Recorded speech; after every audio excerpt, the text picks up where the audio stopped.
But now, as we just kind of kick the show off, Ben, we've been talking football for 40 years. We usually like to throw a couple things out in the beginning.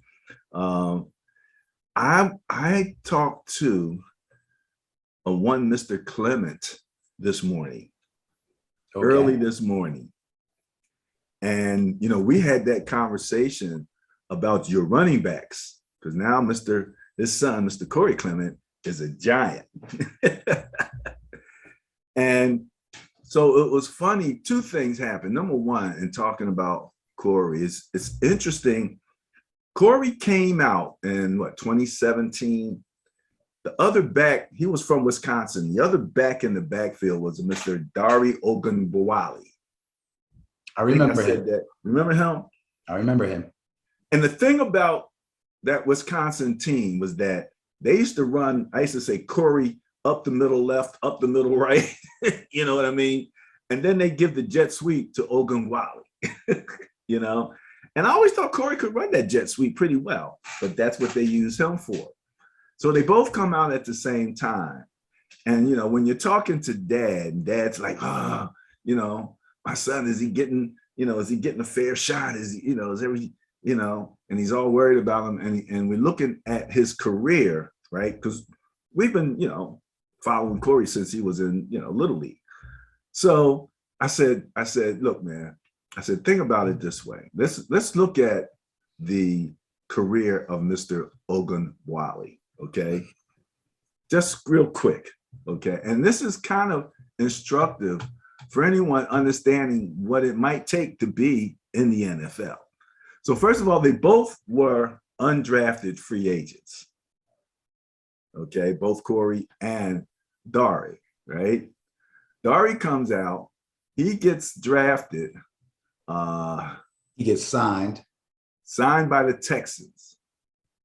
Okay, waived. He signed. He was like signed in May. He's waived in September, signed to the practice squad, and released in October. That's like his first month on the job. Signed to the Tampa Bay Bucks practice squad, released in December of 2017.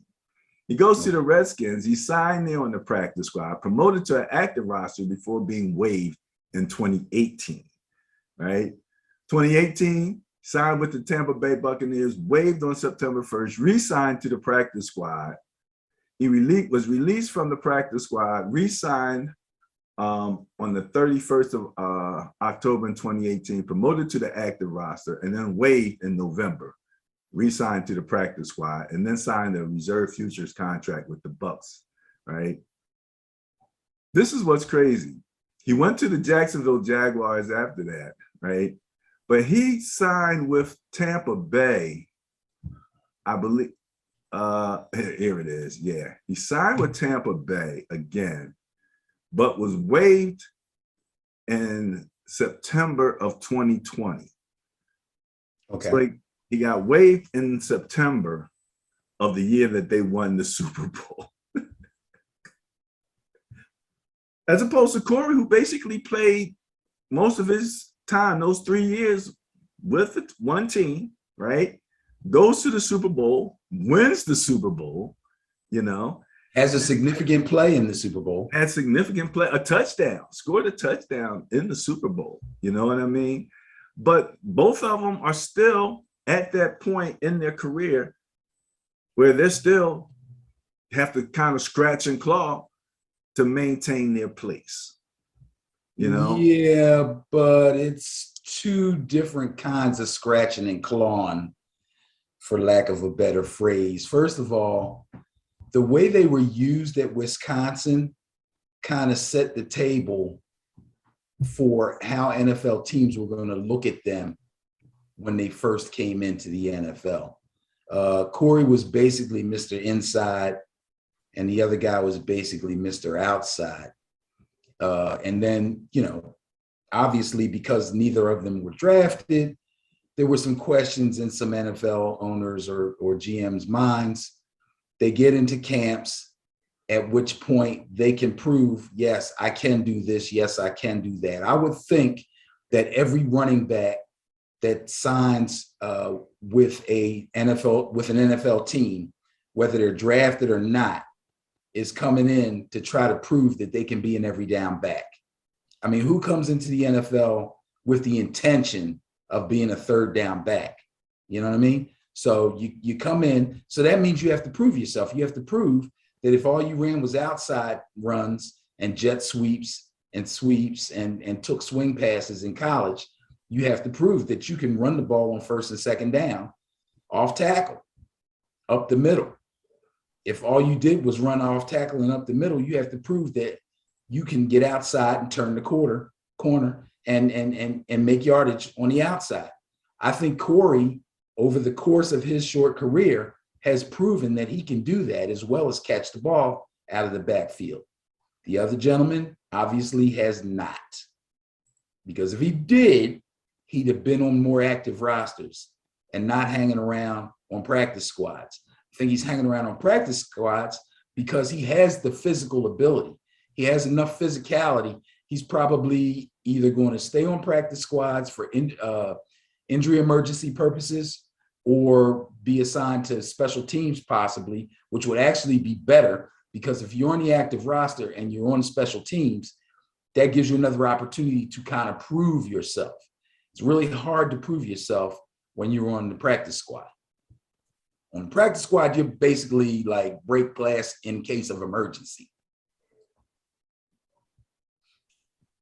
Interesting. And then, we try to look at things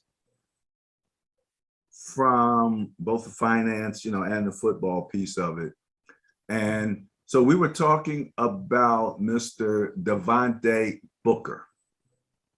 And so Mr. Booker signed a contract, looks like a total about 3.5 mil. And he got a bonus up front of about $1 million, which is, his bonus was more than what Corey makes. I think Corey's at the 900,000, somewhere in that. So my thought is that they looked at him a little more seriously as being the next court running back up after Saquon in terms of the way they signed those guys. Either that or they simply negotiated harder on Corey. No, he's a veteran. First of all, he's a veteran player. He's been around longer.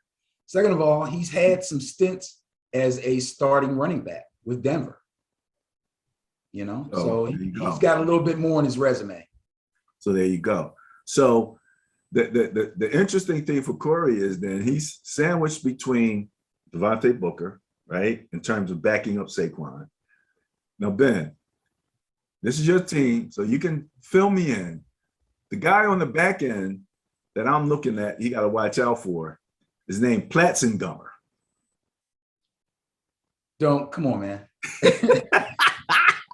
Come on, man. I watched him. I'm like, oh, yeah, there he is. All right, he got a little bit of playing time. There's still cuts to be made. There's a lot of cuts to be made. Yeah.